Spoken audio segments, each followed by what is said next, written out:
నీ మాట, పాట, పలుకు, వ్యవహారం అంతా పవిత్రమే. కానీ ఇక్కడ దాటి అవతలకి వెళ్ళావంటే మళ్ళీ పాప ప్రపంచంలోకి అడుగు పెడతావు. ఆ ప్రపంచంలోకి నువ్వు ఎంటర్ అయ్యావంటే నీకంతా దరిద్రమే, చండాలమే. నువ్వు ఎంత జాగ్రత్తగా నోటిని కాచుకుందామన్నా, కళ్ళని కాచుకుందామన్నా, చేతల్ని నడతల్ని కాచుకుందామన్నా కాదు, కుదరదు. అదంతా మలినం. అందులోనే నువ్వు జీవించాలి.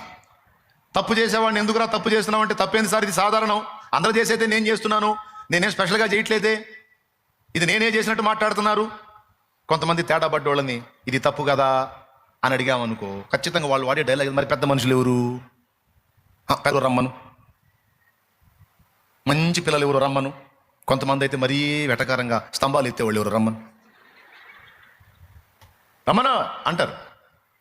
ఆమె ఆమె ఆమె నన్ను అంటున్నారుగా, సరే నేను తేడా, మరి ఏ తేడా లేని వ్యక్తి ఎవరు రమ్మనని ఈ పదం వాడతారు. మరి స్తంభాలు ఎత్తేవాళ్ళు ఎవరు అంటే, లోకం చేయింది నేను ఏమన్నా చేశానా, లోకానికి విరుద్ధంగా నేను ఏమన్నా చేశాను, అందరు చేసింది నేను చేశాను, అసలు ఎవ్వరు చేయలేదా, నన్నే మాట్లాడతారేంటి అంటే అది సాధారణం.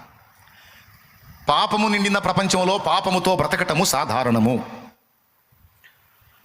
నీళ్లలో చేప బ్రతకటం సాధారణం, ఒడ్డున మనిషి బతకటం సాధారణం. కానీ నీళ్లలో మనిషి బతకటం, ఒడ్డున చేప బతకటం అసాధారణం. స్తోత్రం. వెళ్ళి కూడా బతికే ఉన్నాడు, రోజులు బతికే ఉన్నాడంటే అసాధారణం. అలాగే పాపము నిండినటువంటి ఈ ప్రపంచంలో పాపరహితుడుగా ఒక మనిషి బతకటం అసాధారణం. అది సాధారణమైన విషయం కదా, అసాధారణం, అసాధ్యం. కానీ యేసు బతికాడు. బతకటమే కదా సవాలు కూడా విసిరాడు. నా యందు పాపమున్నదని మీలో ఎవడు స్థాపించునో రండి అని కేకలు వేశాడు. ఒక్కడికి దమ్ము లేదు, ఫలానా విషయంలో నువ్వు పాపం చేశావు. ఆఖరికి పొంతి పిలాతు సభలో యేసుని నిలబెట్టి అనేక రకముల నేరములు ఆయన మీద మోపిరి, గాని వాటిలో ఒకటైనను ఆయన మీద రుజువు పరచజాలకపోయిరి.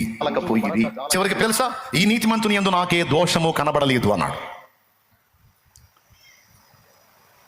ఈ నీతిమంతుని యందు నాకే దోషము కనబడలేదు అని పొంతి పిలాతు సాక్ష్యం ఇచ్చాడు.